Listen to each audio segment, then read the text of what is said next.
Vamos dar um aplauso a Jesus? Ele é lindo, maravilhoso, né? Ele é a nossa força, Ele é a nossa graça, Ele é o nosso tudo, Ele é o nosso motivo. Ele nos chamou para uma obra que só o pastor pode fazer. É chamada a obra de excelência, que só o pastor tem. Qualquer outra chamada, ela é importante, mas ser pastor é fundamental. Imagina a terra sem pastor. Imagina o Brasil, nesse momento, sem pastor. Imagina qualquer território que esteja em conflito sem pastor. Pastor é o chamego de Deus. Deus ama os pastores. Diga a pessoa ao seu lado, Deus ama os pastores. Ministre isso para 3 pessoas assim, Deus ama os pastores. Não obstante isso, temos Deus como amigo, temos Deus como aliado, temos Deus como Senhor, como mentor, mas temos um inimigo. O diabo odeia os pastores. Os pastores são perseguidos no mundo espiritual e também no mundo físico, porque os pastores são a voz de crédito de Deus na terra.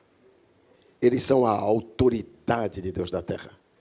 Eles são os legitimados de Deus na terra.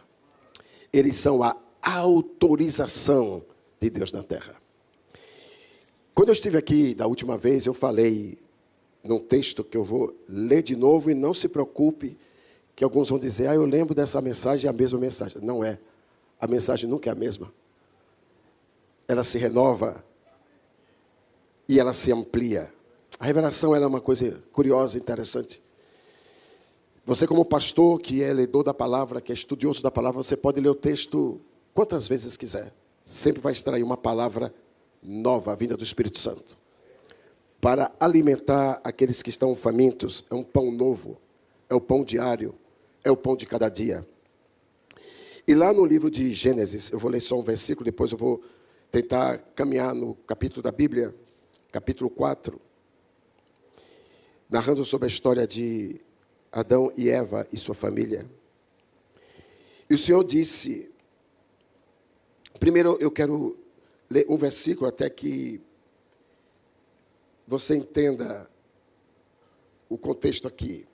O capítulo 4, versículo 1 diz assim: E Adão conheceu Eva, sua mulher, e ela concebeu, teve Caim, e disse, concebi um homem do Senhor. Ela também teve Abel, irmão dele. Abel era um guardador de ovelhas. Abel era um pastor. Está claro no texto. E Abel era um pastor, um guardador de ovelhas. Porém, Caim era cultivador da terra. O versículo 9 diz assim, o Senhor disse a Caim, onde está Abel, o teu irmão? Ele disse, eu não sei, sou o guardador do meu irmão. E ele disse, o que tu fizeste? A voz do sangue do teu irmão está clamando a mim desde o centro da terra. Queridos, aqui está um dos temas mais deliciosos para se falar, construindo a identidade de um pastor. Pastor é uma ideia divina. Quem teve a ideia de criar pastor e fazer pastor foi o próprio Deus. Caim tinha uma missão, fazer a terra produzir e comer do fruto da terra. Abel cuidava de uma responsabilidade da qual ele não tinha direito de comer. As pessoas só começaram a se alimentar de carne pós-dilúvio. Então Abel cuidava de um rebanho que ele não se alimentava do rebanho. O rebanho era só para oferecer sacrifício a Deus. Era só para agradar a Deus e para tocar o coração de Deus. Aqui estão 2 personagens que são importantíssimas. Quando Deus disse para Adão e para Eva qual seria a punição ou a disciplina para Eva, ele disse que Eva teria filhos com dores de parto aumentados. Mas também, quando o Senhor disse à serpente que da semente da mulher viria um que pisaria na cabeça da serpente, tiraria a estrutura da serpente, ou a influência da serpente, ali viria uma restituição tremenda, poderosa, maravilhosa, que as mulheres que aqui estão, no final dessa palavra, vão ser muito abençoadas. Hoje nós vamos falar um pouquinho lá no final sobre a vingança do Éden, que vocês têm esse direito. Porém, aqui há um decreto que nasceria um varão, que esse varão pisaria na cabeça da serpente. Quando nasce o varão, na mentalidade de Eva, o que estava nascendo ali? Estava nascendo aquele que seria a autoridade, aquele que pisaria na cabeça da serpente, aquele que destruiria o principado, a potestade, que provavelmente, você sabe, que entrou no Éden daquela forma terrível e destruiu a obra-prima do Senhor, que foi o casal que Deus criou como primazia para poder dar louvores a Deus. O que acontecia no Éden? Eu vou falar uma coisa aqui, se você não me entender agora, por favor, não me critique, só anote, depois estude e depois você faz a sua analogia do que eu estou falando, porque eu já vivi o suficiente trabalhando com pastores e líderes do Brasil e além fronteiras, e Deus já me deu palavras que realmente são desafiadoras até para pregar, porque pastor julga. E pastor, quando não entende, ele dá nomes e apelidos a quem está pregando, sem antes consultar o que está sendo falado. Porque a gente precisa descobrir de onde está vindo esta palavra, que tipo de palavra está sendo pregada, até para que eu possa ser alimentado e redescobrir onde é que está o meu direito, o meu legado, para que a minha vida mude absurdamente e para que eu seja a diferença na geografia dos iguais. E você pode ser essa diferença na geografia dos iguais. Deus pode lhe usar para você ser diferente no ambiente que você vive. Como o Linhares falou aqui hoje, Deus vai lhe levar num padrão de excelência e de mudança que as pessoas vão desejar estar com você. Não pelo que você tem, mas pelo caráter de Deus que você possui. Você recebe? Então celebre ao Senhor por isso, porque Deus vai fazer isso. Deus tinha algo muito lindo.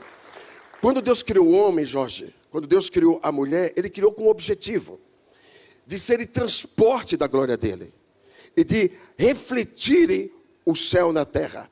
Quando Ele soprou sobre as suas narinas, o Ruach Kadosh, a vida dele, os axônicos, ou axônicos que receberam esse tipo de sopro, que entrou sobre os seus neurônios principais, ali estava, no calo central, o conteúdo chamado fé. E aquele homem, aquela mulher, principalmente Adão, quando viu a Deus pela primeira vez, ele soprando, o primeiro rosto que Adão viu foi o rosto de Deus.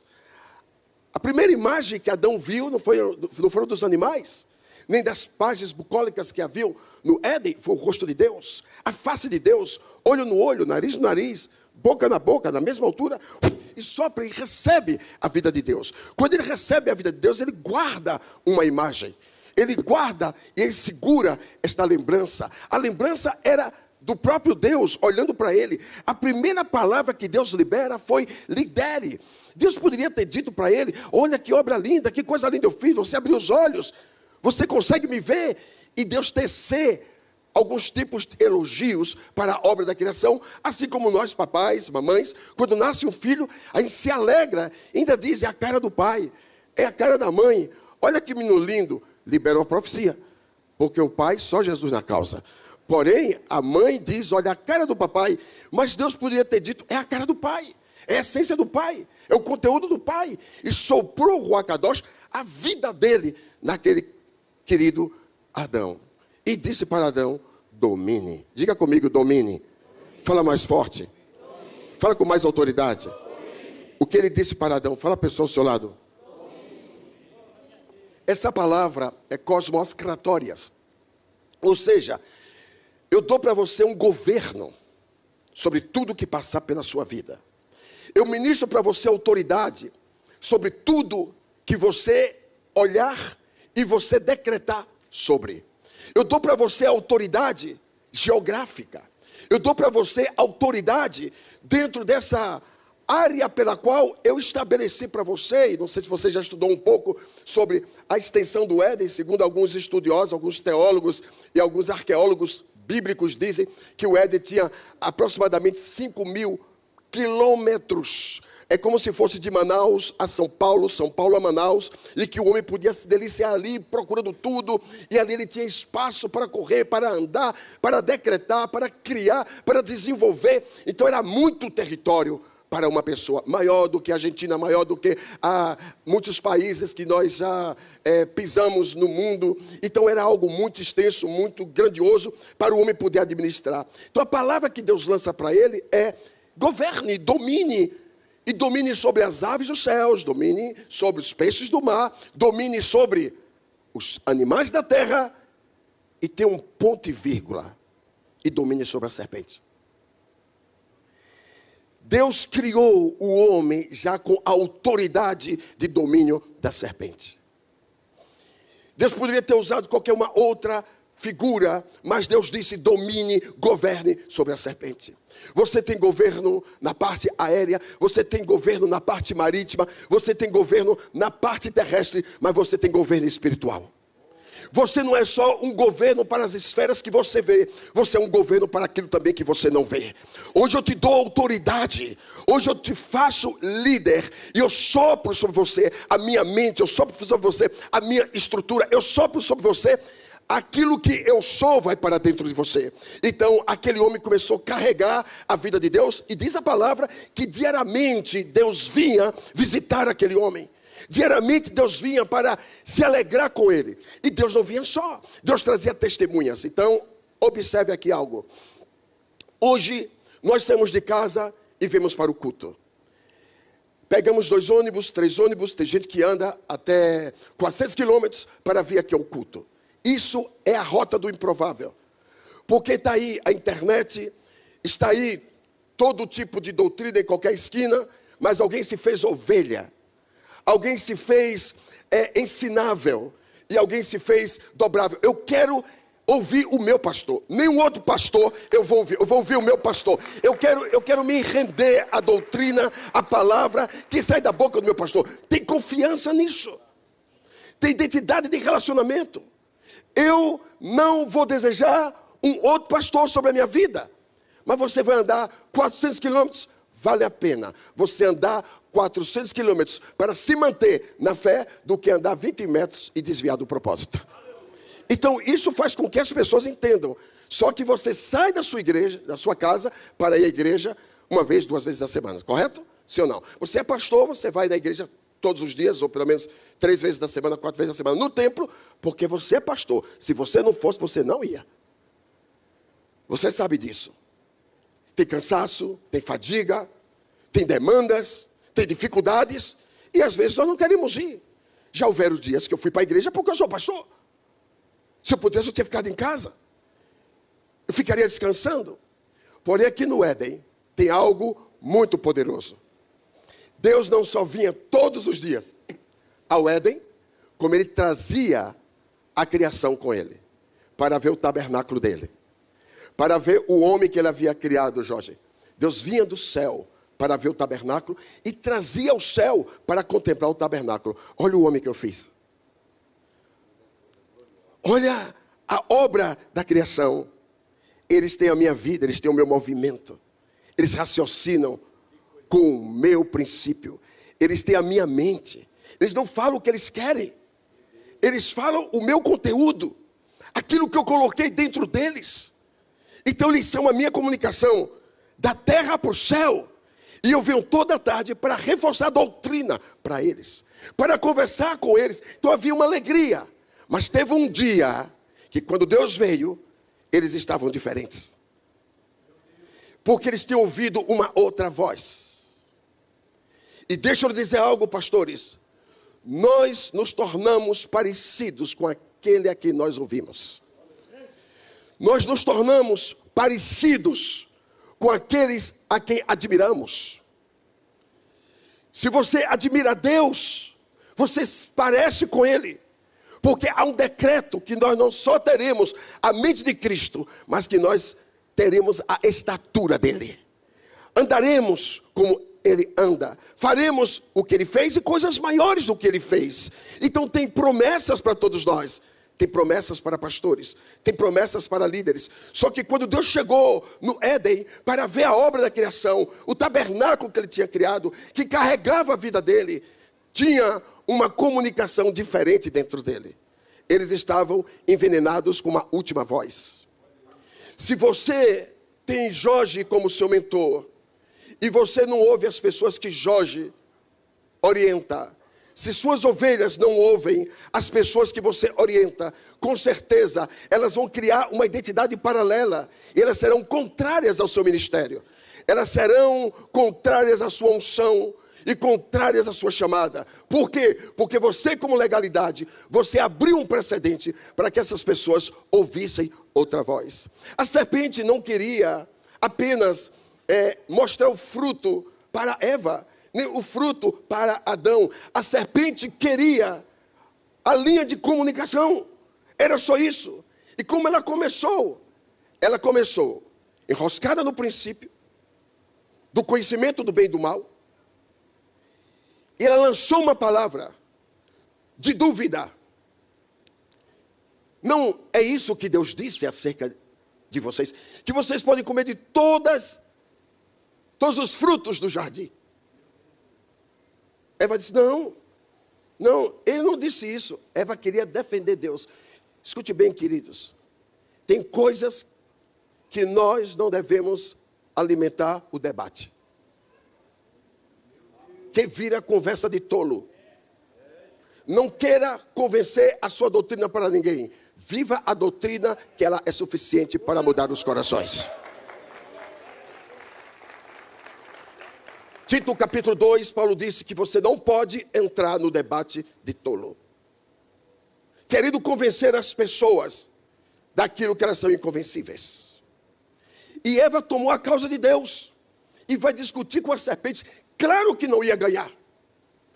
Existem algumas coisas no nível de debate que nós não vamos vencer. Então cuidado com quem você empresta o seu ouvido, porque você vai ficar parecido com aqueles a quem você ouve. A fé vem pelo ouvir. Então Satanás pode jogar uma semente que perturbe a sua fé, que tire você da essência e roube você do propósito. Tem muita gente, me desculpe, aqui roubado do propósito. Por quê, pastor? Porque tem ouvido serpentes. A serpente não picou o calcanhar de Eva, nem picou o calcanhar de Adão, envenenou o ouvido. O veneno não é por aquilo que a semente pica no calcanhar, é aquilo que eu estou ouvindo no paralelo. Tem um câmbio negro de doutrina, principalmente na internet, te roubando de Deus e dos princípios. Você está ouvindo pessoas que não agregam na sua fé, te desviam do propósito, rompe com elas e volta para o propósito. Não podemos criar uma apostasia, nem tampouco permitir que o diabo descentralize a minha chamada e coloque o espírito de ilusão no meu coração. Aqui está o começo da queda, aquele a quem eu estou ouvindo. Então a serpente jogou e deu uma sugestão, diga sugestão. Pois é, meu filho, tem muita gente caído por causa de sugestões. Sugestões derrubou Adão e Eva. Sugestões tirou Israel do território. Sugestões foram minadas na equipe de Jesus. As sugestões do inimigo nunca são para nos fazer melhores. As sugestões do inimigo são uma proposta do inferno para nos tirar da chamada que Deus confia. Deus olha para aquele homem, para aquela mulher, tabernáculo do Senhor, se movendo na terra. Era o movimento de Deus na terra, era a credibilidade de Deus na terra, era a vida de Deus na terra, ordenando as coisas nos céus, no mar, na terra. Mas ele não vigiou com a serpente. O nosso problema é que a gente está atento para muita coisa, mas aquilo que nós não vimos e aquilo que nós ainda não estamos antenados, que só pode ser perceptível se tivermos uma vida de oração, jejum e intimidade com Deus, deixando que a presença dele denuncie as hostes da maldade que tentam entrar no nosso território e nos tirar do propósito pelo qual fomos chamados. Muitas vezes ficamos distraídos e quando observamos, já tem um ataque dentro do nosso território. E no território mais sagrado que nós temos, dentro da nossa própria casa, temos ataques nos lugares que Deus deixou e nos deu legitimidade, legalidade para estarmos ali mergulhados e sermos levantados como arautos e guardadores do território. O que nós estamos vendo aqui é que há uma intenção maligna. Satanás dá uma sugestão e arranca Adão e Eva do propósito.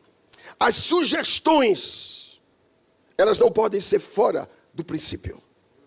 Não é o que eu acho, é o que a palavra diz. Não é o que eu penso, é o que a Bíblia raciocina. Não é o que eu desejo falar, é a repetição da doutrina. Quando Deus chegou, Adão estava estranho, Eva estava estranha, o Éden estava estranho. O tabernáculo estava comprometido. E Deus pergunta: Adão, onde você está? Ele estava escondido atrás da árvore. Qual árvore? Senhor teólogo, escreva aí qual é a árvore que Adão estava escondido. Na árvore do princípio. Quando o princípio não te revela, você não pode se esconder nele, porque Deus lhe denuncia. Se você não está mais cumprindo o princípio, porque você tem que se proteger nele, saia daí. Tem gente querendo usar o princípio, mas a vida está totalmente bagunçada. E Deus diz: sai daí. E Deus dá para eles vestes de cordeiro. E apontou para o Calvário. Mas deixa eu falar uma coisa aqui para vocês, homens de Deus. Porque Deus foi lá e disse a Adão: Adão, meu querido, onde você está? Porque Deus sempre vai trabalhar pela legalidade. Aquele confiou a palavra. Aquele confiou a doutrina, a quem ele confiou a instrução, a quem ele confiou o território. Quando ele chegou lá, Eva estava contaminada, Adão estava contaminado. Por quê? Porque onde falta sacerdote, a serpente ganha voz. Onde falta o sacerdote, a serpente ganha oportunidade. Onde falta o sacerdote, a serpente ocupa o território. Adão era para chegar e dizer para a serpente: o que você está fazendo aí? Eu tenho autoridade sobre você. Eu já tenho uma palavra sobre você. Ele me disse que você não pode ficar nesse território. E você vai sair do território. O problema é que Eva influenciou Adão para ouvir a voz. Eva influenciou Adão para ouvir a sugestão. E ambos foram contaminados. Quando é que uma família cai? Quando começa a ouvir sugestões. Qualquer palavra pode ser boa, mas nenhuma delas supera o decreto divino. Eu tenho dito que a gente tem frases maravilhosas, né? Todo pastor tem a habilidade de gerar frases. Elas são lindas, mas nenhuma delas substitui um versículo. Porque pode ser inspirado, mas o que muda é o que Deus escreveu. Isso faz toda a diferença.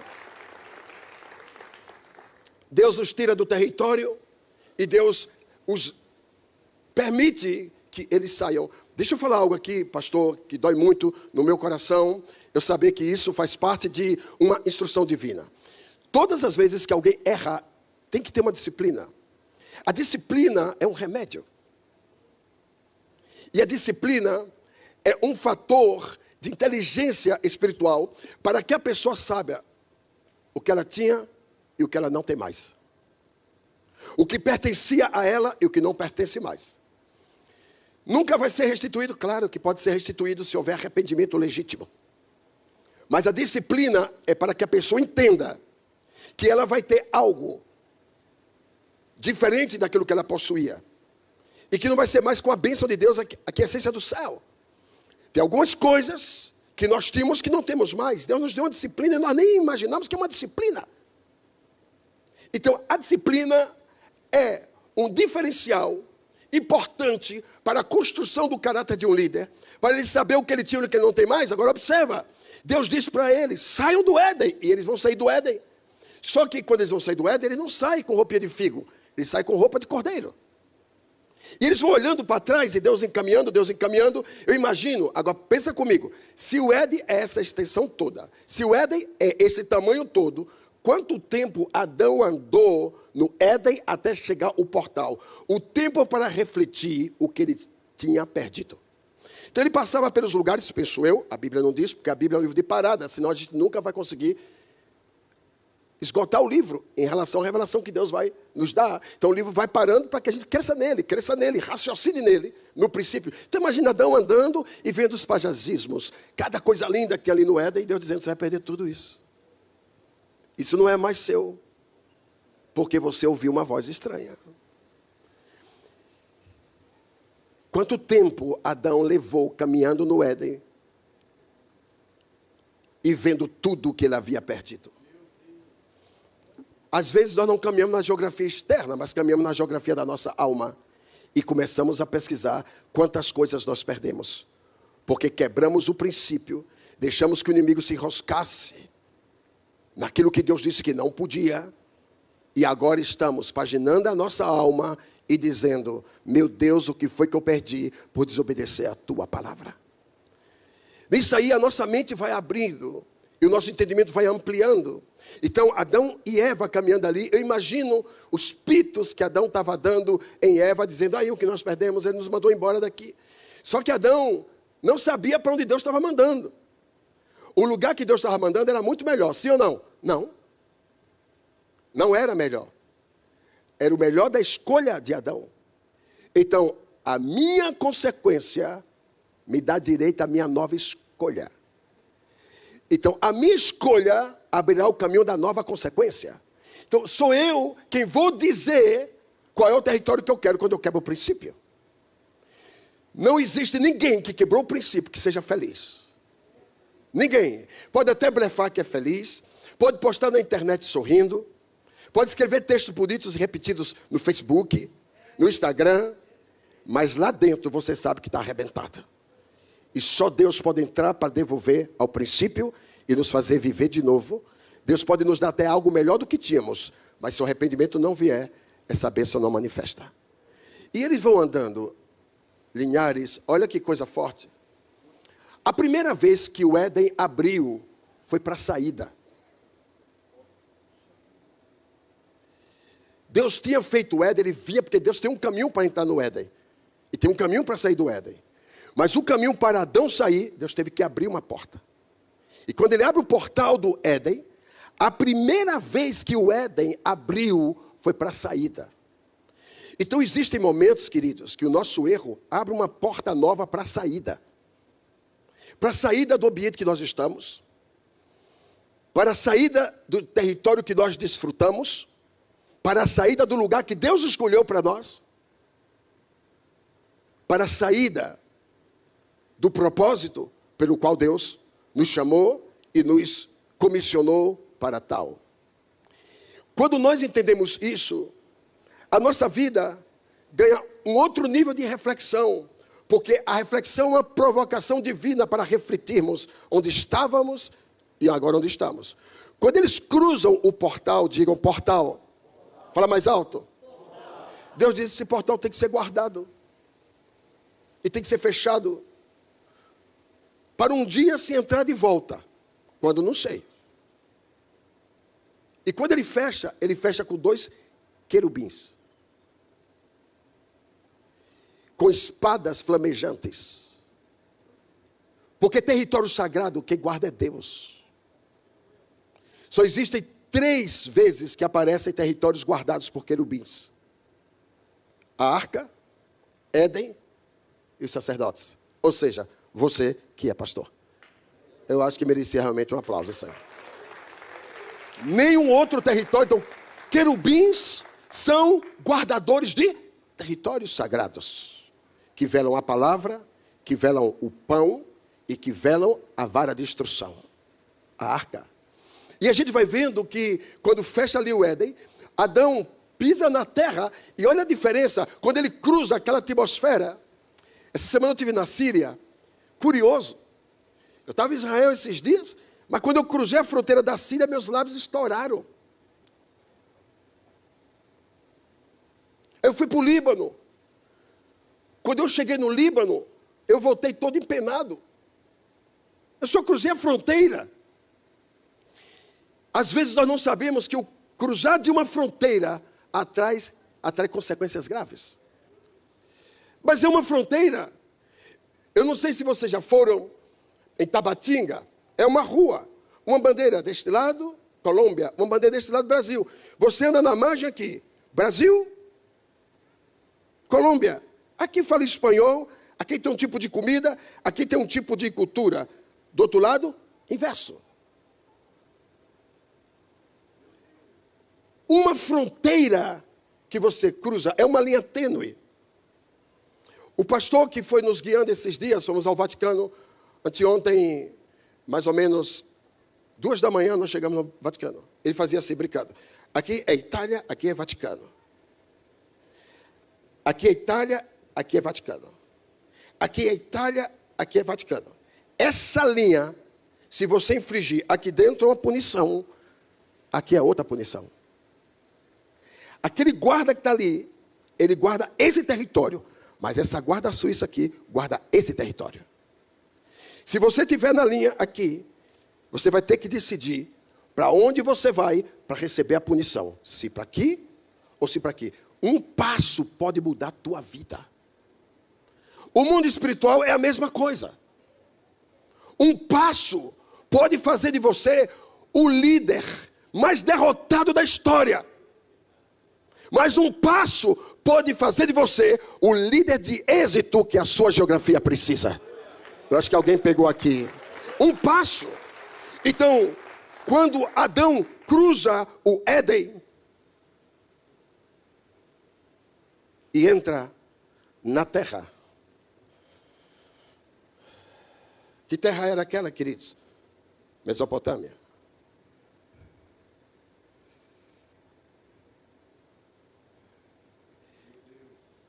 A terra de maior conflito até o dia de hoje. Eu tinha um irmão que morreu jovem, morreu com 72 anos, é jovem. É meu irmão mais velho, era meu irmão mais velho, está na eternidade com Jesus. Ele tinha uma inteligência de geografia fabulosa que eu deveria ter. Eu deveria herdar aquela inteligência, mas deu Deus para ele. Ele sabia o nome de todas as capitais do mundo. E meu pai ficava brincando à mesa, dizendo assim, a capital da Bolívia. Qual é a capital da Bolívia? Vamos lá, gente. Não é Sucre. Eu não sabia, a escola não me ensinou isso. Mas aprendi na mesa da minha casa. E se você entrar aí, capital da Bolívia é Sucre. Agora, a capital que você conhece, capital da Austrália. Fala. Adelaide, não é Sydney. Eu não sabia. Aprendi onde? Na mesa da minha casa. Então, existem coisas que a gente não sabe, mas que elas fazem parte de um sistema chamado sistema político. E aí meu pai dizia assim, e qual é a capital do Iraque? Ele dizia, pode falar. Aí meu irmão dizia, o inferno. O Iraque, naquela época, eu na mesa, com 6, 7 anos de idade, meu irmão dizendo, a capital do Iraque não é Bagdá, é o inferno, porque eles matam seus irmãos. O que é isso? A síndrome de Caim, que está lá até hoje. Nasceu e permaneceu no território. É o lugar onde eles têm prazer em matar os seus irmãos. De onde veio o tal do Hamas? De lá. Mata os seus irmãos sem piedade. Então, quando ele entrou no território, ele jamais imaginaria, Jorge, que ele sairia de um céu na terra, do lugar onde o tabernáculo era apreciado. Os céus vinham para dizer assim, aqui está o meu movimento na terra. E agora do outro lado, numa linha cruzada, está um inferno sendo proclamado. Então eles vão construir a casa deles. E aí, nesse período, ela é engravida e ela tem um filho que se chama Caim. E ela diz, pronto, nasceu o homem que vai pisar na cabeça da serpente. O mundo espiritual, a mesma serpente disse, eu estou dizendo isso, não é a Bíblia. Tomo toda a responsabilidade. Vamos fazer dele um homicida. E Satanás trabalhou no coração de Caim para fazer dele um homicida. Por quê? Porque homicida não pode ser Messias. Homicida não pode ter autoridade sobre a serpente. Homicida não pode ter autoridade sobre principados, potestades e demônios. Depois que a gente nasce de novo, tudo é novo. Eu vou chegar lá. Mas aqui é lei. E aqui nasceu uma lei e uma teologia poderosa que eu queria pedir que vocês lessem e que vocês estudassem depois e não agora. Porque tem gente que quer pesquisar no paralelo. Você anota e em casa você pesquisa a teologia de Caim. Para você entender o poder que Caim tinha e a instrução, porque tudo que Adão sabia sobre Deus, derramou em quem? Caim. Tudo que Adão sabia sobre Deus, derramou em quem? Em Abel. Então eles eram o derrame dos seus pais, contando o que eles tinham, contando quem eles eram, contando o que eles possuíam, contando como era o Éden, e eles viram isso, eles sentiram isso dentro deles. Porém, eles desejavam um dia entrar no Éden, e Adão disse, não tem como. Nós temos que viver agora aqui, porque esse é o nosso castigo. E aí vai entrar, pastor, a nossa história. A história de um pastor. Abel, ele era muito apaixonado por Deus. E tudo que ele fazia, ele queria agradar ao Pai. Ele era um pastor. Diga comigo, pastor. Ele trabalhava para Deus sem interesse. Ele dava as ofertas sem interesse. Ele não dava ofertas dizendo assim, eu vou provocar a glória para vir para o Éden, porque eu quero a presença de Deus. Ele era tão desarmado disso, que Deus vinha visitar ele. Embora ele poderia ter criado os códigos do interesse, mas ele não os fez. Ele só amava a Deus e pegou aquele rebanho, trabalhou com algo que ele não tinha direito. Não podia comer do rebanho, não podia se alimentar do rebanho, só tinha trabalho para selecionar as melhores ovelhas, entregarem ao Pai por sacrifício. Mas em tudo Caim era, melhor que Abel. Ele era primogênito, diga primogênito. Ele tinha direito a tudo. Ele era o líder trabalhador da terra. Abel, para sobreviver, tinha que comer a comida de Caim. Adão, para sobreviver, tinha que comer a comida de Caim. Eva, todos eles dependiam da unção de Caim para serem alimentados. Mas Caim desprezava a sua unção para desejar a unção do outro. Somos nós, pastores, que estamos desprezando o que Deus deu para nós, querendo aquilo que Deus não deu para a gente. Queremos ser aquilo que Deus não quer que a gente seja. E começamos a desejar o que não é da nossa ossada, da nossa competência, da nossa chamada e da nossa unção. Se Caim fosse cuidar de ovelhas, iria falir o rebanho. E se Abel fosse cuidar da terra, não iria produzir. Porque a unção de Abel era cuidar de ovelha, e a unção de Caim era cuidar da terra. Então, aonde Deus te colocar, você vai prosperar. É aí que está o segredo. Deus me tirou da Bahia, da casa dos meus pais, eu era pastor dos meus pais. Os ganhei para Jesus, os consolidei, ganhei meus irmãos, ganhei meus amigos de infância, os batizei. Eu vivia um ministério de êxito na Bahia. E Deus disse, eu quero você no Amazonas. Mas Senhor, que tem eu a ver com o Amazonas? O Senhor está me punindo? Eu fiz alguma coisa errada? E eu disse, os meus pais já estão entrando na fase da idade avançada, e eu vou sair daqui, eu amo meus pais, eu quero cuidar deles. Deus disse, se seus pais são o problema, eu resolvo hoje. Eu disse, não, muito obrigado. Porque tudo que é um problema na sua vida, Deus resolve. Aquilo que atrapalha a sua chamada e a sua unção, Deus resolve. Tem coisas que aconteceu com você que você não entendia até hoje, é Deus dizendo, eu vou resolver para que a sua unção não fique presa. E se não resolveu ainda, vai resolver. Porque Deus não quer que a sua unção fique atrapalhada, porque tem gente prendendo a sua unção. Então cada um, desculpa a expressão, no seu quadrado, iria produzir segundo aquilo que Deus havia decretado. A unção de Abel era de pastor, a unção de Caim era de agricultor.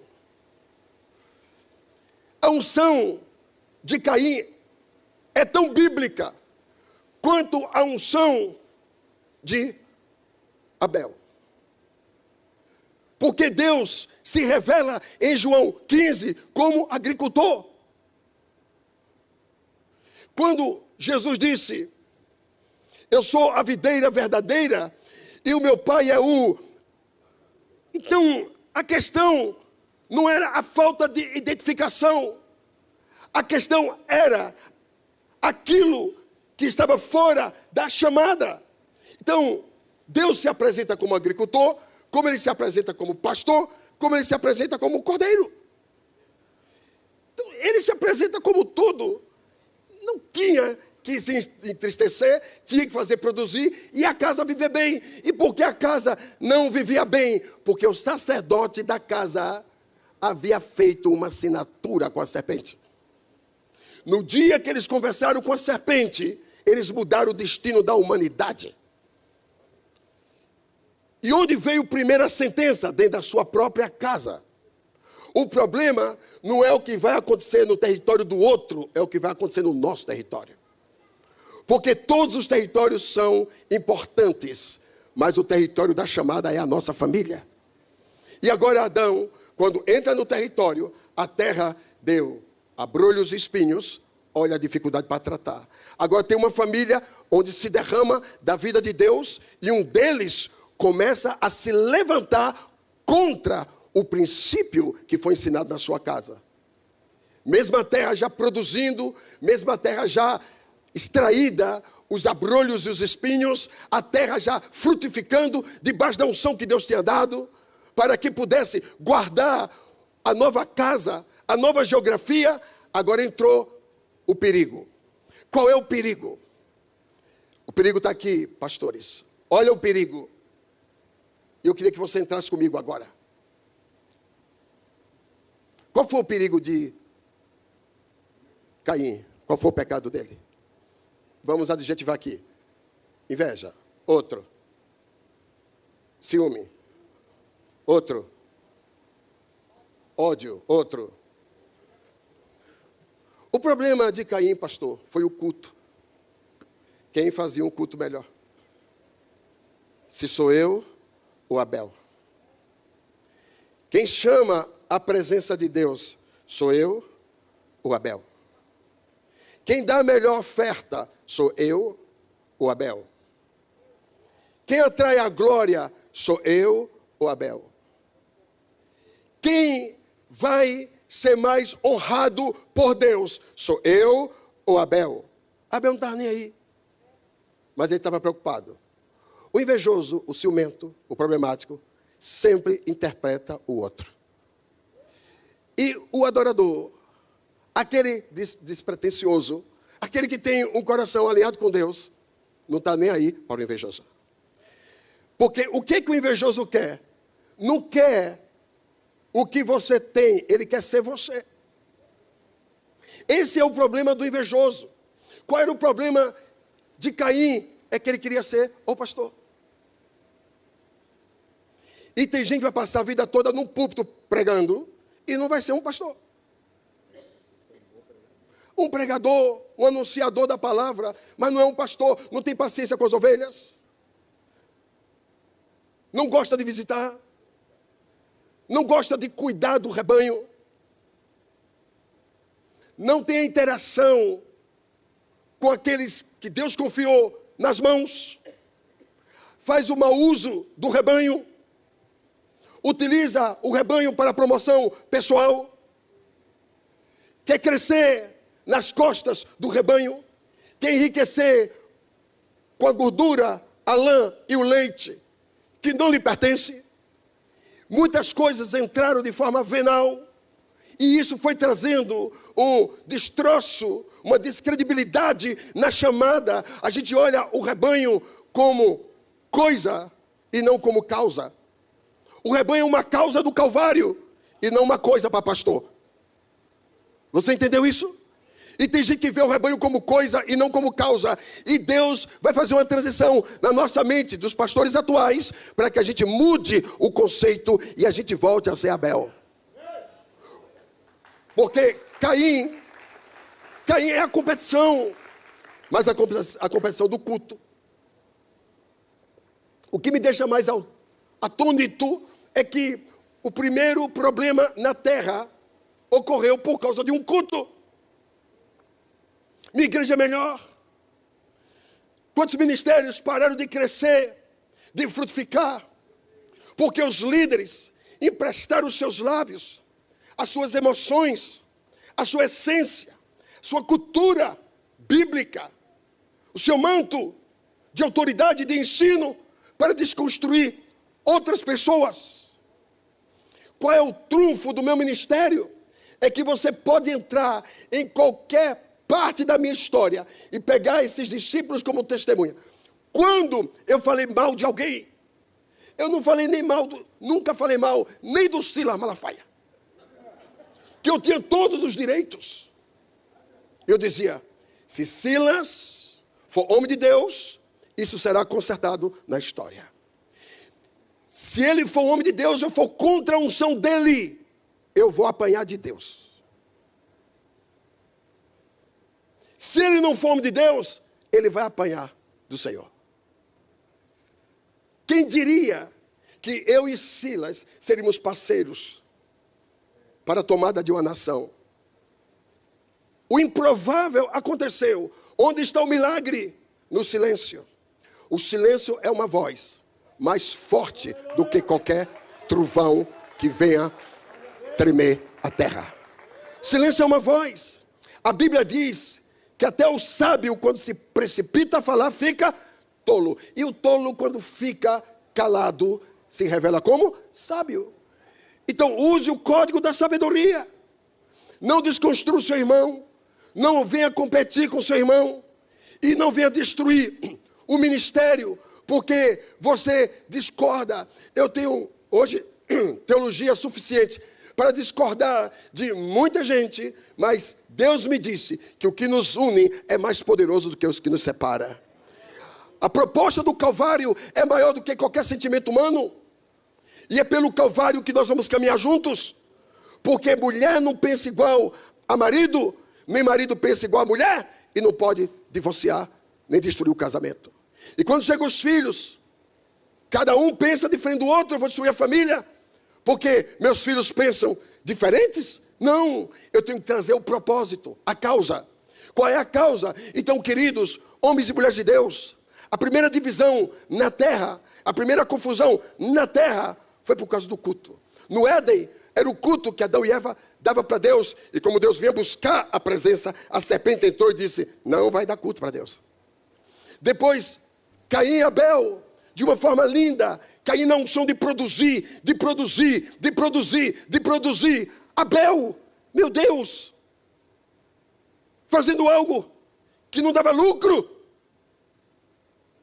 Abel nunca comeu uma ovelha, nunca se alimentou dela, trabalhando só para agradar o pai, e o outro alimentando todos, e com bobagens, com ciúmes. O que a gente precisa entender aqui? Que tem algo da parte de Deus, que a gente precisa ser curado. Cuidado com os nossos cultos divididos. Cuidado com os nossos cultos competitivos. Se quiser tocar, meu irmão, estava até gostando. Pode ir. Se não é para eu parar, pode tocar. Mas se é para Eu parar, saia daqui em nome de Jesus. Não, se Jorge disser assim, pare, eu entrego e saio disso. Para. É Jorge que manda aqui. Eu estou debaixo da unção dele. Tem duas cabeças aqui, não? Então. Aqui? Só tem uma. Só sobe o músico quando eu falar, tá? Você quer que ele fique aqui? Quero. Tocando, Então, vai ser maravilhoso. Aí já sabe, Samuel, só quando eu der sinal, tá? Tá vendo, Samuel? Aí. Você quer o teclado também? Quero. Então Quando abaixo a bateria, eu quero tudo. Eu tenho direito. Porque agora eu vou arrancar esses pastores tudo do banco agora. No altar, nós... É isso aí, ó. Eu achei estranho ele vir, achei estranho. Falei, mas eu não falei nada. Alguém mandou. Alguém mandou. Alguém mandou. Tá, alguém mandou. E eu fui ignorado aqui, mas... Fica tranquilo que mas não vai acontecer outra vez, não. Tranquilo. Olha só, queridos. O culto. Agora Deus chama Caim porque é o mais velho. Caim porque é a autoridade. Caim porque é a primícia de todos os homens pós-Éden. Caim porque é a autoridade onde Deus derramou através de Adão todos os princípios e todos os ensinos. Caim tem a obrigação de cuidar do seu irmão, porque isso é doutrina bíblica, que o filho mais velho cuide do mais novo. Que os irmãos mais velhos orientem o mais novo. Então tem princípio aí que precisam ser guardados, que precisam ser efetivados e que precisam ser princípios observados, sem violência. E Deus vem à terra pela primeira vez depois do Éden para conversar com Caim. A primeira vez que Deus desce à terra foi para fazer uma defesa. E perguntou para Caim o que é que ele tinha no coração. Por que essa pergunta? Porque o conteúdo do coração revela a nossa identidade. E Deus perguntou para ele: Caim, o que você tem no coração? E olhou para Caim e viu que Caim estava com a cara, como alguns aqui estão hoje, a cara fechada. Deus não gosta de líder de cara fechada. Deus desce e pergunta: por que essa cara amarrada? Por que essa cara fechada? Essa cara está assim, Caim, porque tem pecado guardado aí dentro. É uma cara de julgamento. É uma cara de acusação. É uma cara de sentença. É uma cara de juízo contra o teu irmão. Por que a tua cara está assim? Então, que coisa mais sem nexo para que Deus quer olhar para a cara dos outros? Deus olha, meu irmão, a carinha que você chega na igreja. Deus olha a sua cara que você fica no púlpito, que os membros começam a ter medo de você, porque você é um abusador emocional. E você acha que sua cara intimidadora vai atrair pessoas, quando na verdade perdeu aquele espírito apostólico de Atos, que diz que em cada casa havia temor e todos eram simpáticos. E atraía a multidão para as casas e para o templo. A cara aberta, a cara feliz, o sorriso não negado, aquela cara que está curada, que está liberta. E Deus diz: que cara é essa? Olha o seu coração, a sua cara reflete a sua identidade. Eis que o pecado bate à porta do teu coração. Cabe a você dominar. Peraí, meu irmão. Eles não estão no Éden. Eles estão na terra que tinha brolhos, espinhos. E não mais a presença dele diária. Como é que ele tem condições de dominar? Quando Deus fez o homem, ele fez o homem com domínio para saber julgar o certo e o errado. Todo ser humano, crente ou não crente, tem dentro dele, está no seu DNA, o poder de julgar o certo e o errado. E Deus disse: você tem poder, você tem domínio de governar esse seu sentimento. Então, se sem Calvário, se sem cruz, se sem redenção, Deus já disse para Caim: você tem condições de vencer esse seu sentimento venal, e imaginar hoje com Jesus, que passou pelo Calvário e que o seu Espírito vive dentro de nós. Podemos governar qualquer sentimento no poder e na autoridade do nome de Jesus, porque devemos ter em nós o mesmo sentimento que houve em Cristo Jesus. Precisamos fazer crescer essa identidade. Então, não fique achando que Deus não toma conta do sentimento, que Deus não toma conta e que Deus não está antenado com a sua atenção e a sua expressão. A sua expressão é uma comunicação. A sua expressão é uma denúncia. A maneira como você está se expressando no território, você está revelando o que você tem dentro do coração. Eu quero dizer para você que vão receber hoje aqui uma cura linda, uma libertação linda da parte do Eterno, e nós vamos ser libertos, curados, restaurados e restituídos. Presta atenção, pastores. Deus vai trazer uma multidão para a sua casa. Deus vai trazer uma multidão para a sua igreja. Você vai ser líder de multidão. Não é porque você é bonzinho, é porque o Calvário já comprou para você. É porque o Espírito de Deus está dentro de você. E multidão é a linguagem do líder de êxito. Se você crê que recebe, sai do seu lugar, faz alguma coisa, fique em pé, dá um grito de vitória ao Senhor. Deus quer fazer isso. Agora vamos lá. Olhe para a pessoa ao seu lado e pergunta assim: o que Deus quer de mim? Pergunte a 3 pessoas: o que Deus quer de mim? Pode sentar, eu vou lhe dizer. Eu vou lhe dizer como é que se funciona no mundo espiritual.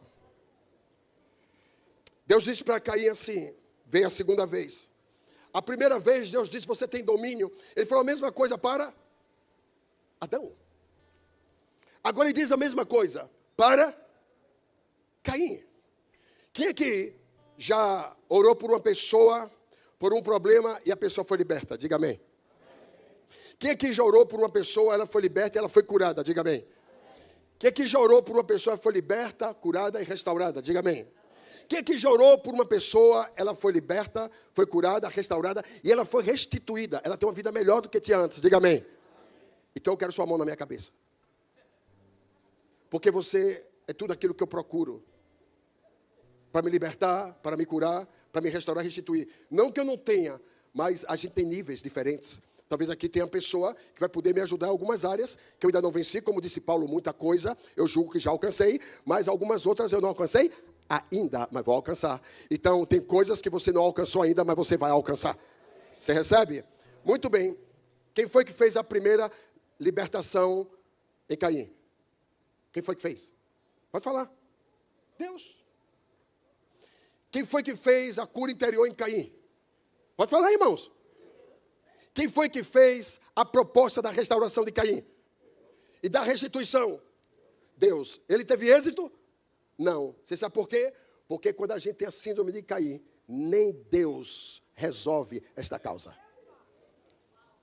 Deus poderia ter voltado para o trono frustrado.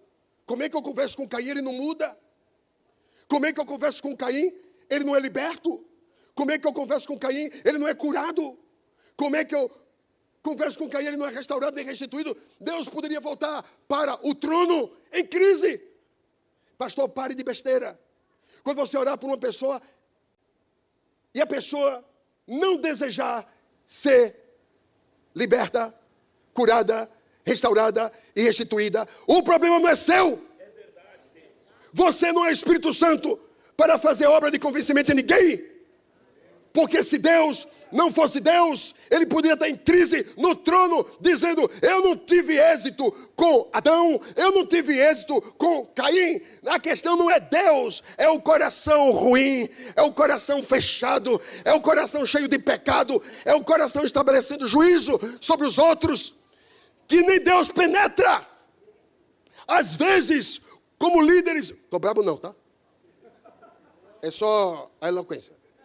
Às vezes, como líderes, como homens de Deus, como pastores, nós julgamos as pessoas, sentenciamos as pessoas. E às vezes, desistimos das pessoas assim: ah, eu já fiz cura interior, eu já fiz libertação, eu já emiti decretos, eu já orei, já jejuei. Não muda, entrega para Deus. Não freie o ministério, porque um Caim se levantou no meio do rebanho, com dureza de coração que nem Deus muda. Tem muita bela por aí dizendo, me ministra, que eu não preciso de nada a não ser a presença. Eu ando 400 quilômetros para vir para o culto. Mas tem gente que não sai da casa do vizinho, a casa colada à igreja, para vir receber da vida de Deus. Porque a minha fome de Deus determina a rota que eu ando. E o quanto eu ando. O que a gente vê aqui é que Deus poderia ter paralisado o seu ministério de insistência com o homem a partir da matriz de Adão e agora a matriz pós-Éden de Caim. Mas Deus desce de novo e ministra ao coração dele e fala assim para ele, onde é que está o teu irmão? Ele diz, não sei, por acaso sou eu o guardador do meu irmão? Deus disse, claro que é. Você é o primogênito. E você tem a obrigação de guardar o seu irmão. Quem guarda o irmão é o primogênito. E quem guarda o primogênito? Os pais. Tem uma cadeia de hierarquia espiritual que não pode ser quebrada. Senão o diabo ganha vantagem. E vai fazer da nossa casa, casa de homicidas. Não é só homicidar, tirando a vida, mas tirando os direitos. Tirar o direito do outro de crescer, de produzir e de fazer correr. Abel era o mais novo, mas é o que tinha unção de atrair a presença. E aí Caim, de uma forma muito terrível. Se o irmão quiser botar o texto, é até bom que os irmãos vão ver que eu não estou falando bobagem. O Senhor disse a Caim, onde está o teu irmão? Ele disse, não sei. Não sou guardador do meu irmão? E ele disse, o que tu fizeste, versículo 10. A voz do sangue do teu irmão está clamando a mim desde o centro da terra. Agora, olha isso aqui. Olha a pancada aqui. Agora, tu és amaldiçoado desde a terra, que abriu a sua boca para receber o sangue do teu irmão. Deus disse para ele, o sangue do teu irmão não é a semente. Você foi chamado para plantar sementes e não sangue. Sangue não dá fruto. Sangue redime. Quando é feito por propósito. Seu irmão redimia vocês todos, derramando sangue de cordeiro para redimir vocês. Abel era uma espécie de remidor do pecado de vocês. Ele entendeu que todos estavam debaixo de pecado e só pelo sangue do cordeiro vocês poderiam ser salvos. Era um sinal profético. E aí ele diz assim, está clamando desde a terra. E agora a terra está amaldiçoada, porque abriu a boca para beber o sangue do teu irmão. Quando tu cultivares a terra, ela não te dará mais a força. Olha aqui, pastores. Quebrou o princípio, perdeu a unção. Faz o que quer, perder a unção. Tem gente que está se sentindo poderoso fazendo o que quer. Não sabe que já perdeu a unção. Está funcionando na força do braço. Da forma cognitiva. Da inteligência natural. Da inteligência que não produz. Que Deus te restitua em tudo. Tu, tua casa, tua família, em nome de Jesus. Que faz com que você entenda qual é o princípio da chamada. Então não pense você que infringindo a lei, infringindo o princípio, porque Deus não cobraria deles uma coisa que ele não soubesse. Deus jamais cobrará de mim e de você alguma coisa que eu já não tenha instrução. E ele olhou para Caim e disse, pois agora você vai plantar e a terra não vai mais produzir. Pode colocar semente à vontade, que a terra não dará mais teu fruto. Agora você vai ser fugitivo, e a nossa tradução antiga diz vagabundo, ou seja, vagueando sem direção, fugitivo, errante pela terra. Você agora será um homem sem destino. Você perdeu o GPS do destino dentro de você. Você vai andar errante, eu vou para aqui, não, agora eu vou para aqui, não, eu vou para... Já viu umas pessoas que estão num lugar com saudade de outra? E quando chega no lugar, não era para nada, já é para voltar para outro. são pessoas que estão dentro delas, perdidas no GPS da direção divina. Que hoje Deus vai reorganizar isso dentro de nós, nos devolvendo a um propósito. Alguém que recebe? Então, à medida que você recebe, reaja o quanto você recebeu.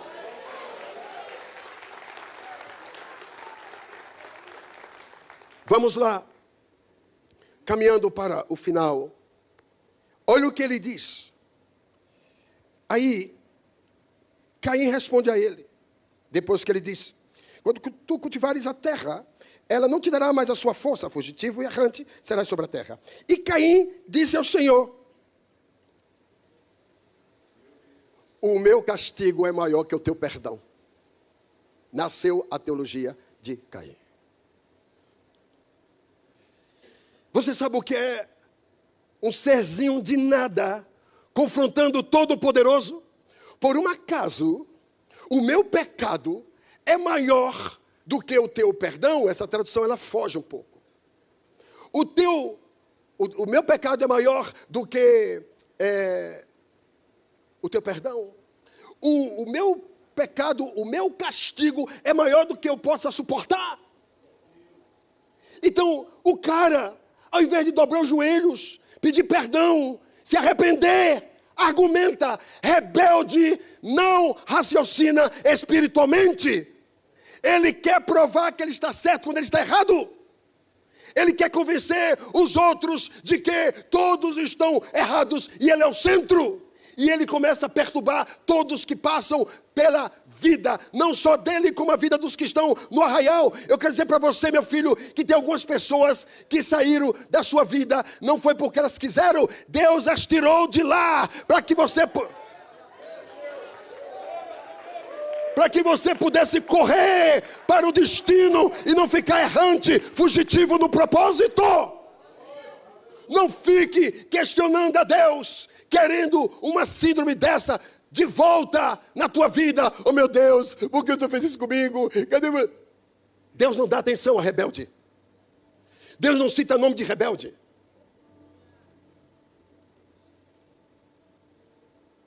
O nosso problema é que a gente passa a vida com saudade de rebelde, lembrando de rebelde, cultivando rebeldes, alimentando rebeldes, dando cargo para rebelde, para que eles fiquem com a gente e não saia. Rebelde não precisa de uma autoridade nova, ele precisa ser repreendido. O problema é a nossa fusão emocional com eles, porque aqui dentro também tem carências e tem umas síndromes que estão sendo desenvolvidas. E precisamos ser veementes, porque Deus foi veemente com Adão e com Eva, e Deus foi veemente com Caim, mesmo com todo discurso que Caim elaborou para tentar compadecer Deus e levar Deus ao arrependimento de não puni-lo. Se a gente não disciplina as pessoas a quem amamos, nós negamos o crescimento delas. Eu repreendo, eu castigo todos aqueles a quem eu amo. Essa geração que não entende mais sobre os princípios e os valores de serem repreendidos. Nós que somos pastores, que temos pastores sobre nós, precisamos ter pastores que eles olhem para nós e que eles nos deem uma atenção para aquilo que precisa dar atenção, mas que ele nos repreenda para aquilo que precisa ser repreendido. Eu quero alguém que não acalente os meus erros, mas que me denuncie quando eu estiver errado. Os verdadeiros amigos não celebram os nossos erros. Eles se entristecem com os nossos tropeços. E nos exorta, e nos ajuda, e nos aponta uma direção melhor. A teologia de Caim era questionar a Deus, por um acaso o meu pecado é maior do que o teu perdão. Deus disse: bem, Caim, você vai andar na terra, você vai ser expulso.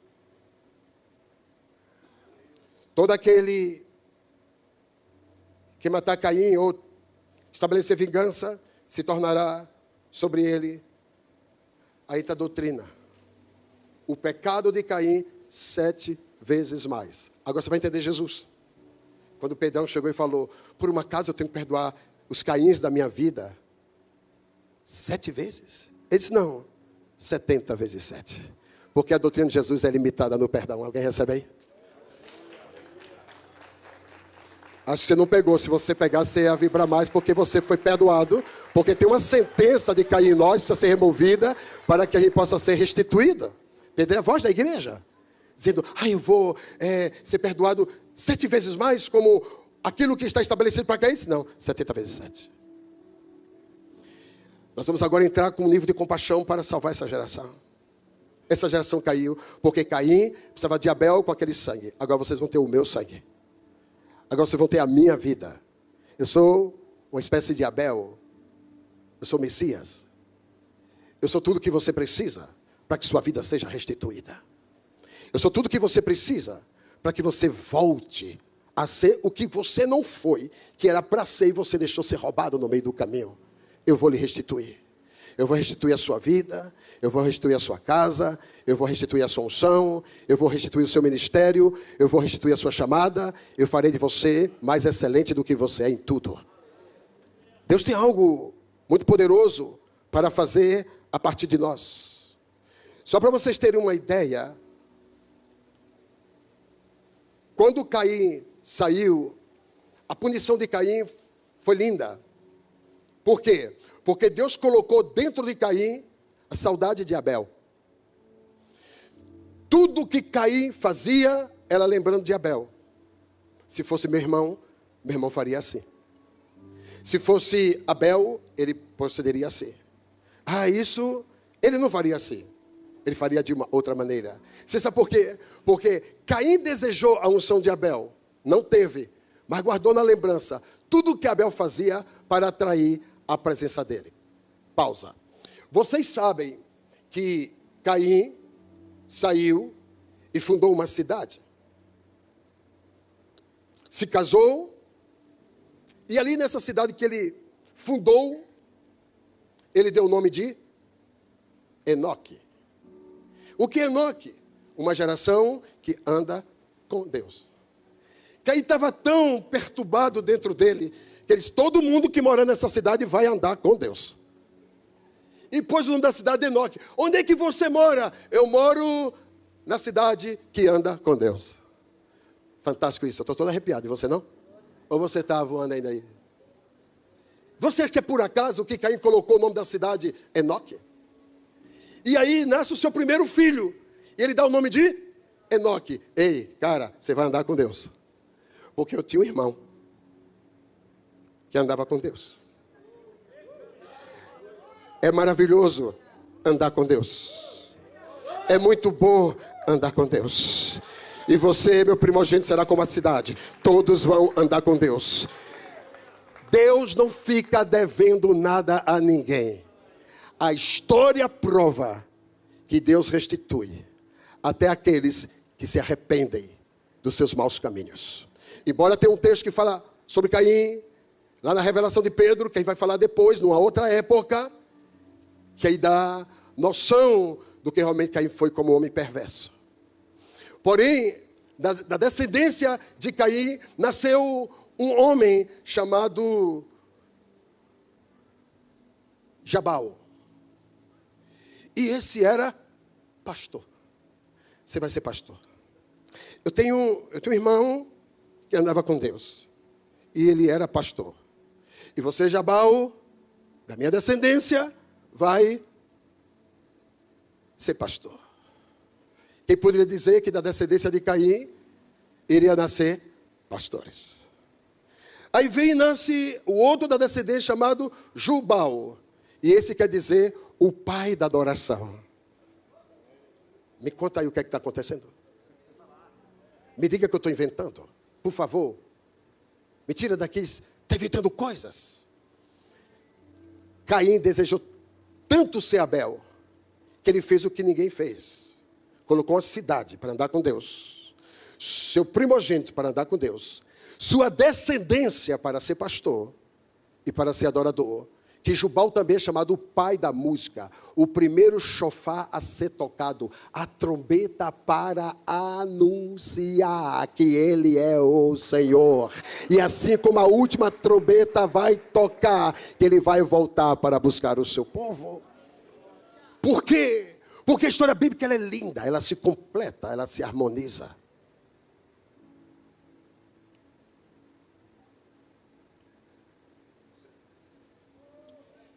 Se nós não entendermos que Deus está contando tudo para lá na frente, te restitui de uma forma sobrenatural. Você não perdeu nada, você semeou. E coisas que Deus tirou, Ele tem como restituir. O povo onde você vive vai andar com Deus por sua causa. Caim teve o poder de fazer uma cidade andar com Deus. Seu primogênito andar com Deus. Gerar na sua descendência, pastores e adoradores. O que nós não podemos fazer, muito mais excelente, se já temos o Espírito Santo, se temos a vida dele. Hebreus 11:4. Isabel só foi uma semente. Uma semente que tem uma voz.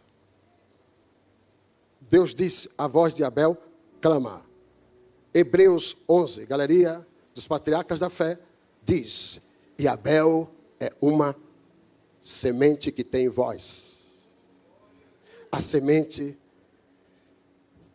do primogênito. É primogênito quem cumpre os princípios, não quem nasce primeiro. Essa voz que clama até o dia de hoje. Eu estou diante de homens e mulheres que são como um Abel, que tem uma voz no mundo espiritual. E se Caim pôde fazer todo este mover, ainda por um entendimento de saudade do seu irmão, nós podemos, olha para mim aqui, nós podemos fazer muito mais no entendimento que já fomos redimidos por Yeshua. E agora a nossa cidade vai andar com Deus. Nós vamos gerar pastores para Deus. E nós vamos levantar adoradores para o eterno. A nossa geração tem a moeda que paga toda a dívida. E o nome dessa moeda é Jesus. Jesus é a moeda que paga toda a dívida. E vai começar um avivamento nos nossos territórios. Não vai começar pelo Congresso, pelo Senado, nem pela Justiça do Brasil. Os pastores serão os medidores para a transformação dos territórios. Se você crê, reaja como você crê, no nível que você crê.